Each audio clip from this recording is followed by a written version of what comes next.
அரிசிமலை கடற்கரை 5 வருடங்களுக்கு முன் இங்கு வந்ததற்கும் இப்ப இங்கு வந்ததற்கும் நிறைய வித்தியாசம் இருக்கு. முதல் விகாரை இங்கு இல்லை, இப்ப விகாரை இங்கு இருக்கு. இயற்கை அழகு நிறைந்து காணப்பட்ட இந்த இடத்தில் இயற்கையான பாறைகள் நிறைய காணப்பட்டது. அதை அழித்தே இவ்விகாரை அமைக்கப்பட்டது.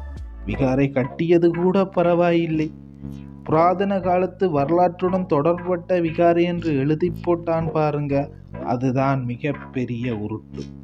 இந்த வந்தேறி சிங்களவன் எப்படிப்பட்ட திருடன் பாருங்க.